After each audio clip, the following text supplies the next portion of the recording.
First there's currency wars, then there's trade wars, then there's real wars. We're in the midst of a serious global meltdown. And of course, all of us are old enough to know that we were in a big meltdown in that year, right? 2007, 2008.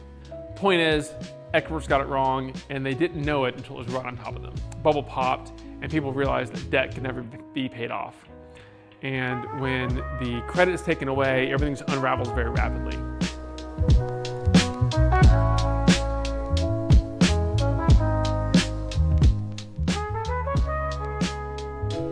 This podcast episode is an event recording. If you're listening to the audio version, you might be missing some context from the speaker's visuals.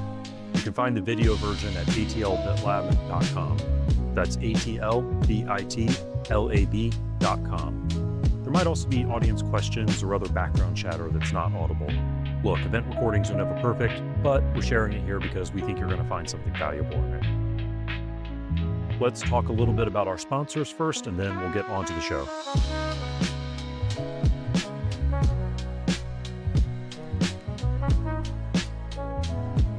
This episode is sponsored by ATL BitLab. ATL BitLab is Atlanta's Freedom Tech hackerspace. We have co-working desks, conference rooms, event space, maker tools, and tons of coffee. There is a very active community here in the lab. Every Wednesday night is Bitcoin night here in Atlanta. We also have meetups for cybersecurity, artificial intelligence, decentralized identity, product design, and more.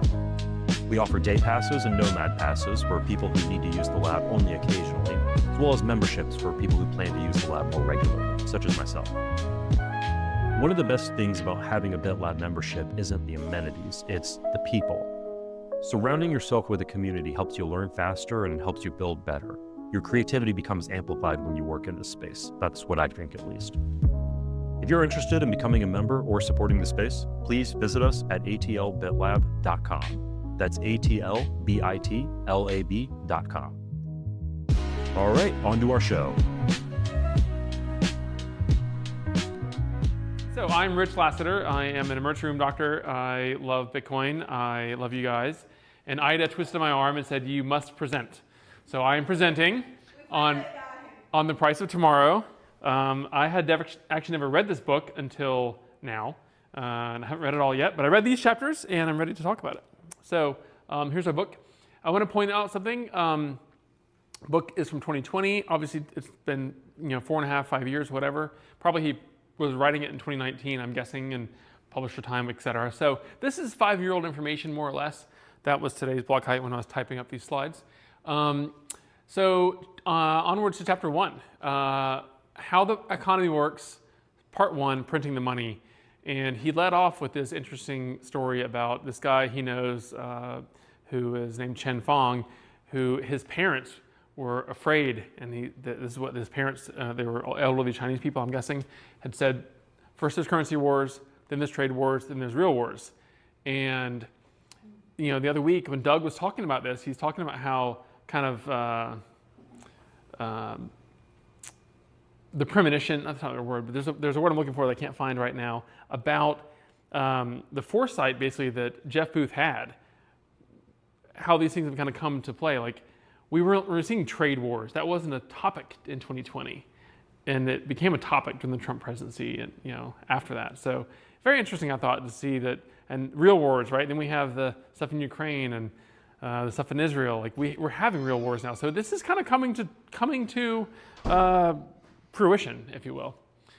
All right. And then his next topic was he's talking about all these financial experts and how they were.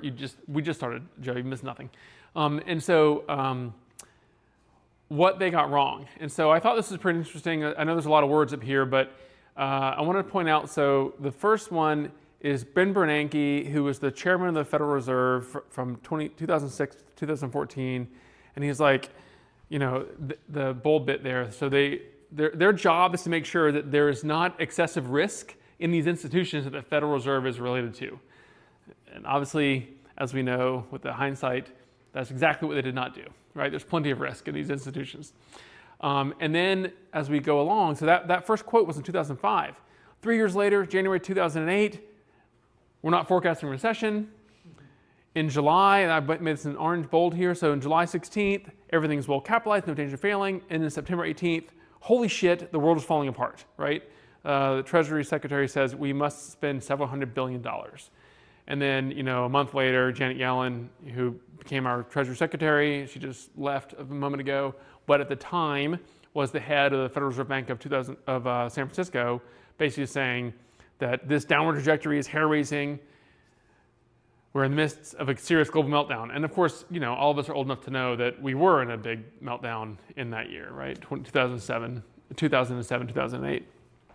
So, point is, experts got it wrong, and they didn't know it until it was right on top of them. Also, I don't mind being interrupted. We can talk about if you guys have insights or additives.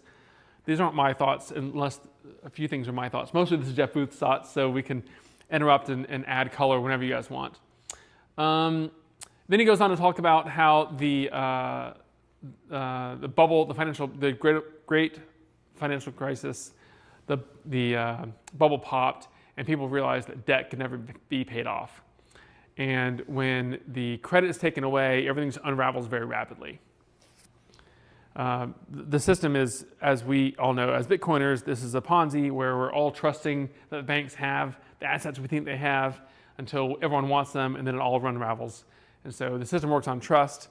Remove the trust, and it falls apart. I think back to, you guys probably watched It's a Wonderful Life, and you see that movie, and there's running the banks, right? And that's the reality of the world before the Federal Reserve Bank was propping up all the institutions that were going to fail. All right, crazy formula here. This is the formula for the gross domestic product, and he's really talking about the trade between nations. And so the GDP is made up of four things: consumer spending or personal consumption, investments, exports, and government spending. And you add all these up, you get the GDP. So he talks about there being balance of trade between nations, and that nations are basically going to do whatever helps them.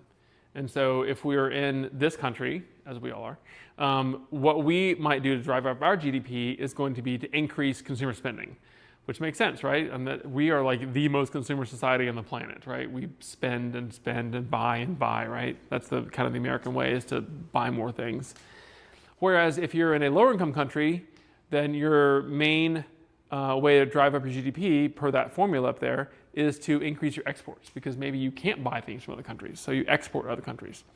And so from a Bitcoin standpoint, I kind of put it in the orange there, that the country is going to do what helps them the most. So this is game theory, right? The game theory is do what is to your advantage. So countries are going to maintain these policies that incentivize their side of the equation with help. And the government help is usually those things: tariffs, taxes, or subsidies, right? The government helps you out by making your widget cheaper, or it taxes the people they don't like, or it needs tariffs to make you not buy these guys and buy these guys instead, right? No, don't buy the Canadian goods, buy the American. Don't buy the Chinese goods, buy the American goods, right? By just driving the price up. But as we all know, you really shouldn't tinker with the with the economy. That takes away the free economy. Okay, then he goes on to talk about the Ponzi economy, and I like this first quote: "We fool ourselves into believing that asset prices always go up over the long term because that's what we've always seen, right? We've lived in this world where house prices always go up until they don't, right? In 2007, I don't know how many of you were homeowners in 2007, maybe a lot of you were, and then all of a sudden your thing, which is always going up, poof, it's not worth what it was, right? And then there's lots of bankruptcies, lots of people foreclosing on their homes. All right, so to keep the system running, central bank monetary policy all around the world has a target inflation rate, and the one we favor in this country is 2%. That's a completely arbitrary number. There wasn't anyone that was there wasn't a bunch of research. It was just the New Zealand, the Kiwi banks decided 2% in the 1990s, and everyone's like, oh, that seems to be a good policy. We'll go with that. So that's where our 2% target inflation comes from. It just was made up 30 years ago, almost 40 years ago now.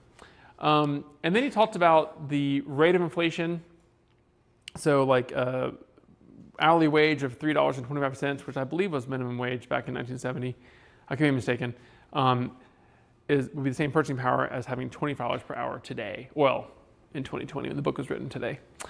And then this is a direct quote from the book. currency found on trust is the value of the currency.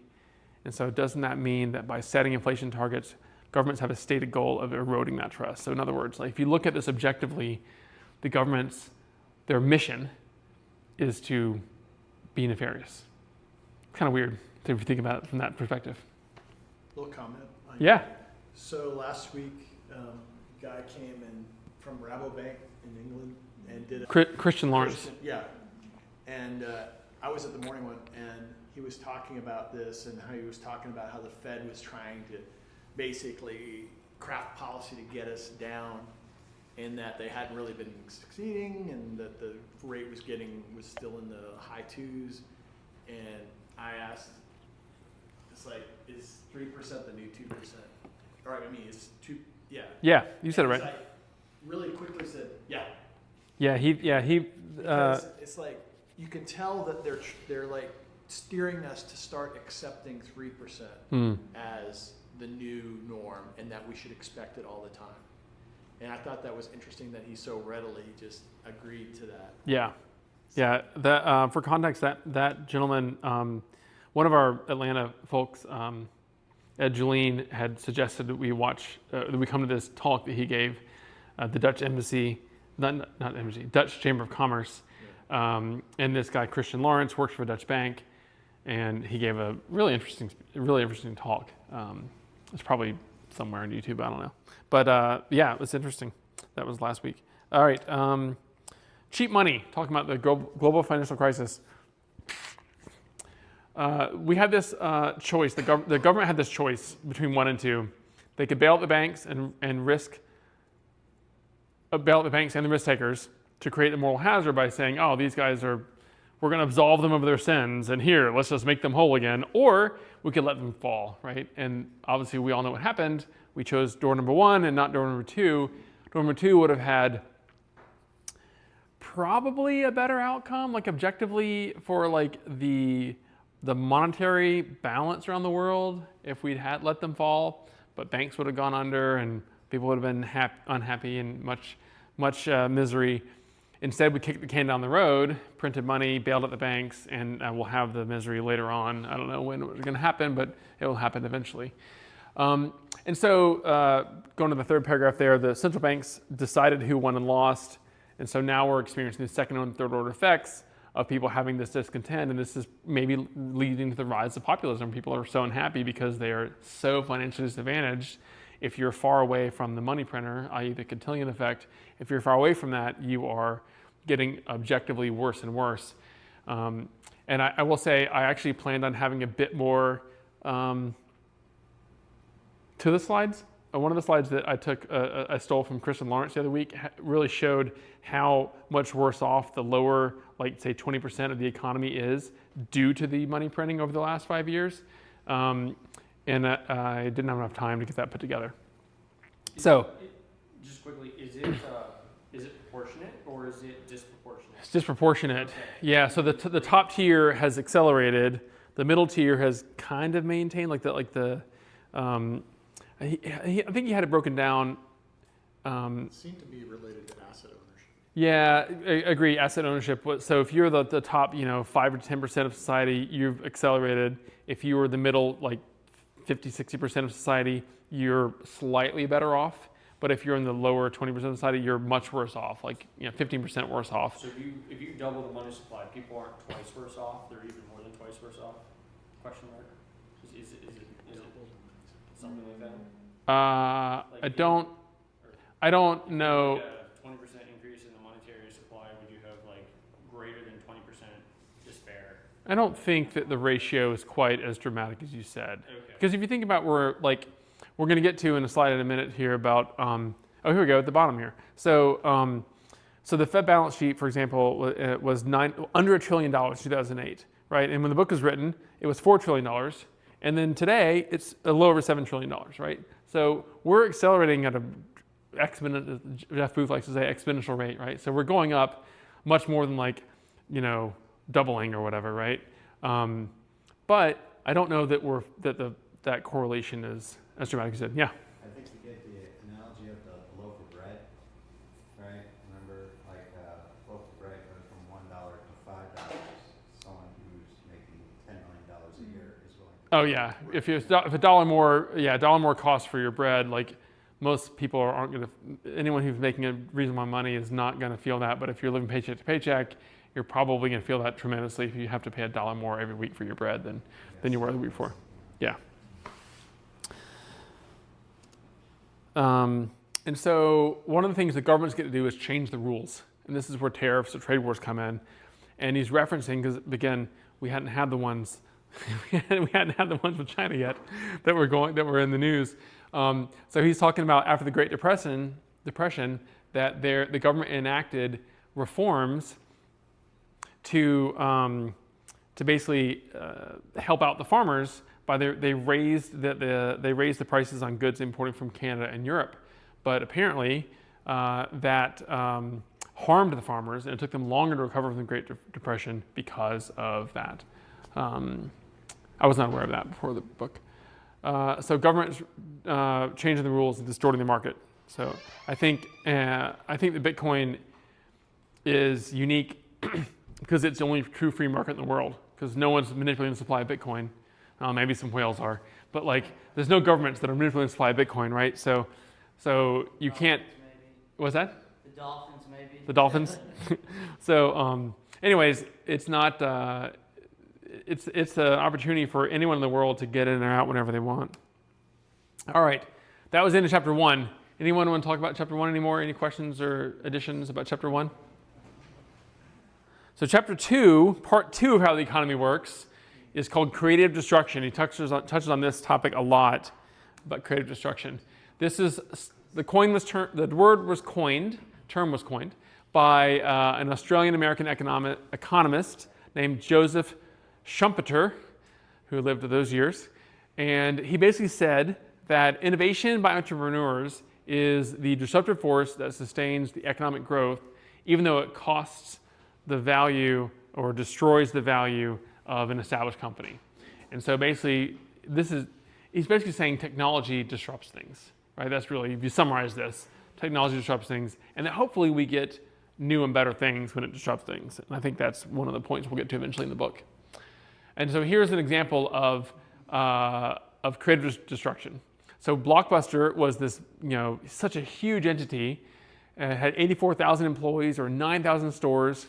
And then Netflix is upstart, right? It doesn't have to have all the stores. It uses the postal system, and it mails DVDs. And some of you might not be old enough to know that there were DVDs on Netflix, and it wasn't just streaming. But you got a DVD in the mail, look like this. You got a little DVD in the sleeve, and it came in the mail, and then you had it for like 3 days. You put it back in the mail, and you paid $10 or something like that for a monthly subscription to get up to 3 DVDs at a time or something like that. And so Netflix had to mail DVDs because we didn't have a fast enough internet to just do streaming. But then eventually there was just streaming, right? And we didn't have to do DVDs anymore. And you got your Netflix on your device, on your computer, on your thing connected to your TV, whatever, your Apple TV or whatever that was. And so that totally disrupted Blockbuster. And Blockbuster's advantage of having all these employees and all these stores became a disadvantage because now it was a giant overhead for them. And so in result, Netflix created and Blockbuster destroyed. And one thing that Jeff didn't talk about, but is I think pretty key to this is DVD technology, right? So DVD disrupted the VHS technology, right? So this wasn't going to happen. We had to mail around these big box cassette tapes of VHSs. You could go to the Blockbuster store and get that. But then once VHSs the movie data became smaller and flatter, and you could put it in a mail and send it around the world very easily. That was another thing that was another technology that disrupted the existing technology prior to this. Plus, it was a better picture, right, than the VHS was. Plus, just ask yourself, why couldn't Blockbuster win, right? He talks about that, though. Yeah. Blockbuster would have had to, they had this existing momentum, right, of having all these stores and all these employees, and it had to pivot from all those employees. You had to unwind all of that to have just DVDs in the mail. And so how do you see in advance that you have to unwind this giant business that you've created? There's another popular book called The Innovator's Dilemma, and it talks about this exact effect, which is when you try to innovate within an existing company that's successful, it almost always cannibalizes the existing revenue. when that is the threat within the company, then the existing company always wants to resist the innovation. And that's why startups can always run circles around existing companies, whereas existing companies struggle to innovate. He talks about that with Eastman Kodak in a later chapter. Build Direct. So this was Jeff's company, and he started this company. It basically was like a builder's supply company. And he talks about how he went all in. He had like 3 kids under 4 with his wife, and like they sold their house, put all their money into the company, and they went like all into this business. And it was working. He had a marketplace, and then he realized he could change things where kind of almost like the Amazon model, where he let suppliers give him the data. Like instead of him having to choose, he says, suppliers, all right, suppliers, you can show me how many products you have. And he went from 6,000 products to 150,000 products. And it was working. The business was successful. And then it took him a while to figure that out, to iron out the kinks with the business. He did his big switch when he did the switch to having this many products. But he said along the way, he realized that family, friends, and integrity were the things that were important to him and basically not the business. So he decided, this was his quote in the book, to betray myself was the only way to truly fail. So he basically decided like his business job isn't as important to him as his morals. And he mentioned this TED Talk that he went to about Bill Gross, who I'm pretty sure was a famous investor, but I didn't Google him and look up what his background was. But he had a TED Talk, and he talked about the success of startups, and basically most of it is timing. So when you launch when you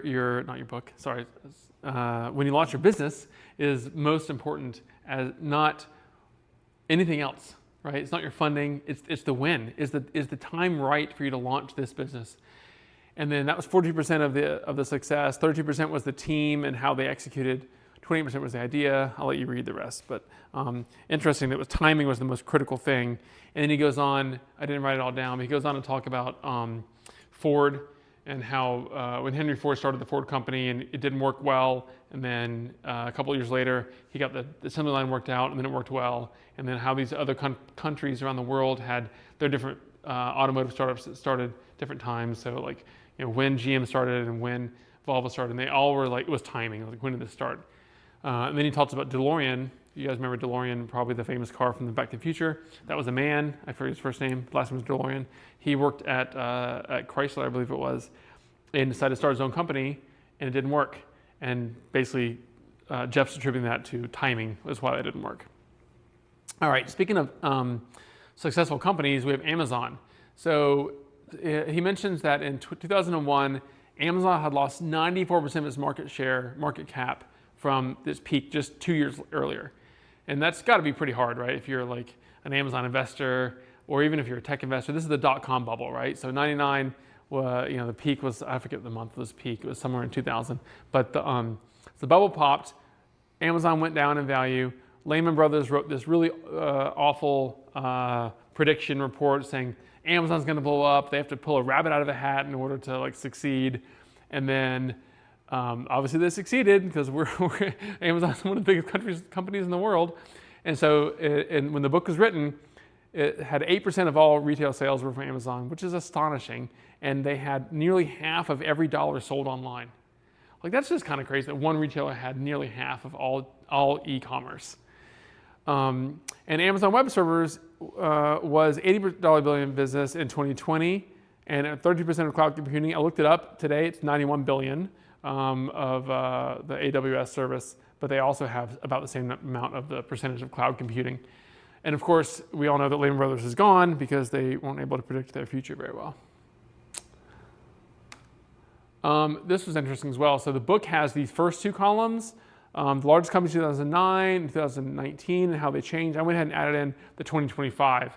So we can see how these companies were. And if you look at the ones in 2009, we have mostly we've got like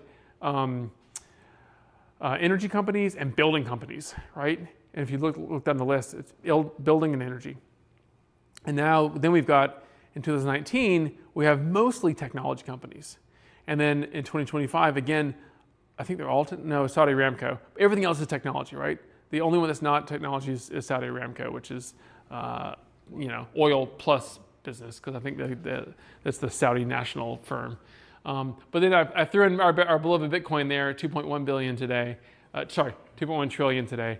That's one thing I wanted to point out on this set as well. So these are all in the billions, and then we have billion/trillion, and then we have trillions. So that just goes to show the money printing and how the asset inflation is going on over these, 16 years. That's not very long. 16 years, that's not very long. Anyone comments about this one? Okay. Platforms. So what we saw on the last slide really was, it's not just technology, but it's platforms that are becoming the most dominant things in value in society. And that has to do with the network effects. So he mentioned Amazon, Airbnb, and YouTube, how these are platforms that allow the suppliers to put the content on, right? Well, your content is your Airbnb, like it's your unit that you're selling, or it's your SKUs that you're putting on Amazon, or your videos that you're putting on YouTube. And then supply can scale almost indefinitely when you're just aggregating these lists that someone else has given to you. If your business is not to create the product, you let the creators create the product, and then you just are basically the search engine for the products. He also talked about the illusion of choice. So he mentioned Google search. So he mentioned if you search something in Google, you're probably not even going to go to the second page, right? Much less the 35,000th item that's on the list. So you have the illusion of choice because whoever's done the search engine optimization has gotten you to their product at the top of the list, and you're just seeing the top list. And where this is the end, he mentioned this Hyman Minsky was I think it was a professor at NYU, and is the tipping point. He talked about the Minsky Moment is when the debt-fueled asset bubble collapses, and the assets become difficult to sell, and market collapse ensues.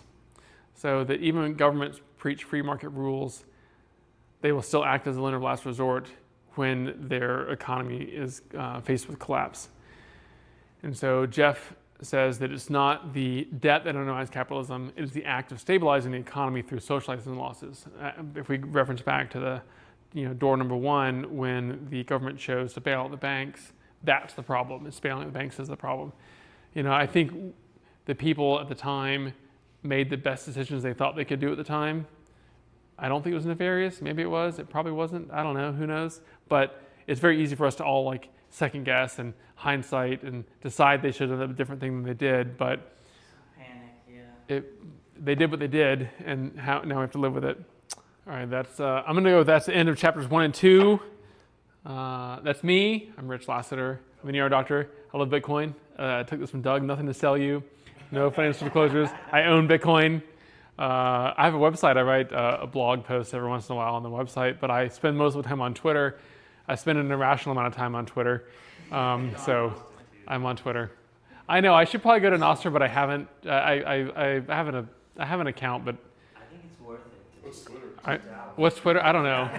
I don't know. I spend an inordinate amount of time on Twitter. That QR code is my website. It's just thecryptodoctor.com. Oh, I will say, before I figured out Bitcoin, I thought all crypto was important, and I haven't, undone the work that I did years ago. So that's why I'm the crypto doctor, not the Bitcoin doctor. But there was all the Bitcoin doctors. They were already there. So yeah. Oh yeah. So, thanks.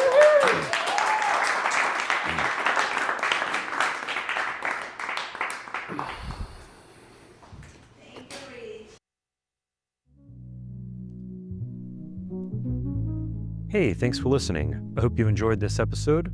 If you want to learn more about anything that we discussed, you can look for links in the show notes. That should be in your podcast player, or you can go to atlbitlab.com/podcast. On a final note, if you found this information useful and you want to help support us, you can always send us a tip in Bitcoin. Your support really helps us so that we can keep bringing you content like this. All right, catch you later.